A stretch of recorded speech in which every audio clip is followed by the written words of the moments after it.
Buenos días, bienvenidos a este diplomado de docencia universitaria de la UPEL Utah. Vamos a trabajar en el módulo de ensayo didáctico. Buenos días, ¿cómo están? Perfecto, esa es una maravillosa actitud para comenzar. Hoy vamos a hablar sobre teología, signo de los tiempos y la pandemia que nos afecta a nivel mundial, la pandemia del COVID-19. Y el objetivo de esta clase de hoy va a ser descubrir que Dios nos habla, no solamente nos habla desde las Sagradas Escrituras, desde el pueblo de Israel, después en la plenitud de los tiempos nos habla a través de su Hijo Jesucristo, y después nos habla a través de los apóstoles y nos ha estado hablando a través de estos largos 20 siglos, nos ha hablado a través de la iglesia, sino que Dios también nos habla a través de los acontecimientos, desde los acontecimientos. Pues bien, para que una disciplina sea considerada ciencia, debe poseer varias características. En primer lugar, debe tener un objeto de estudio, debe poseer también un método científico propio, debe además producir un conocimiento. Ahora bien, teología. La teología etimológicamente viene de teo, que significa Dios, y de logos, que significa tratado, estudio. Por tanto, sería teología el estudio de Dios. Y efectivamente, la teología es el estudio de Dios. Tiene un objeto, por supuesto, y su objeto es estudiar a Dios, conocer lo más profundamente a Dios. Dios, que es un ser inefable, un ser inenarrable, un ser indescriptible, pero que nosotros podemos llegarlo a conocer. Y lo podemos estudiar principalmente de dos maneras, de una manera objetiva. ¿Quién es el objeto de la teología? Dios, viéndose objetivamente, es el objeto de su ciencia.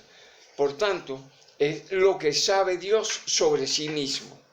La teología sería entonces qué es lo que Dios conoce sobre sí, sobre su persona, que de paso nos ha querido transmitir, y de allí nosotros tenemos una teología subjetiva, es decir, lo que nosotros conocemos, lo que nosotros podemos alcanzar a saber de esa persona de Dios. La teología tiene un método, y el método pues ha variado a través de los tiempos. En un principio, cuando comienza la iglesia, pues los apóstoles no necesitaban de ningún estudio de Dios. Ellos habían conocido al Dios hecho hombre, al Dios hecho carne, a Cristo Jesús, y ellos fueron manifestando aquello que Cristo les enseñó, aquellos que ellos vieron hacer de Cristo.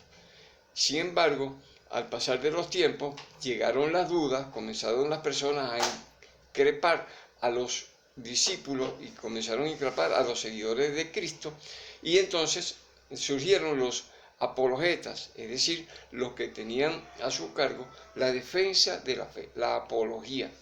Luego vemos cómo ha ido cambiando, principalmente en manos de grandes teólogos como San Agustín, que ya en el siglo IV, San Agustín nació en el 395, comenzó a estudiar lo que significaba Dios para nosotros los hombres, y tenemos nosotros la Suma Teológica de San Agustín. Luego en la Edad Media pues tenemos la escolástica, tenemos la teología o la Suma Teológica de Santo Tomás de Aquino, y así pues hemos ido pasando por varias teologías. La teología se basa principalmente sobre tres cosas.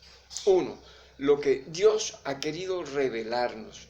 Nosotros conocemos a Dios, lo podemos conocer a través de las cosas naturales, por estudio o análisis nuestro, pero no podemos conocer detalles de Dios.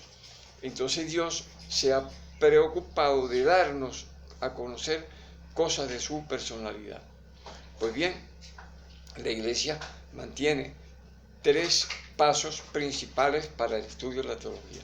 La revelación, es decir, lo que conseguimos en la Sagrada Escritura, en la Biblia. la tradición, lo que ha venido diciendo la Iglesia a través de los tiempos, principalmente mediante los santos padres apostólicos, y también a través del magisterio, de ese poder de enseñanza que Cristo le entregó, le dejó a su Iglesia. Entonces, el Concilio Vaticano II ha rescatado para estos tiempos un volver a los inicios, es decir, un siempre ir a las fuentes, a la Sagrada Escritura, a la tradición y respetar el magisterio de la Iglesia. Pues esto produce un conocimiento. Nosotros hoy conocemos muchísimo más acerca de Dios y acerca de su persona, acerca de sus atributos, que lo que conocíamos antiguamente. En segundo lugar, un método. Ay, Dios mío, ya me abrí un pedazo.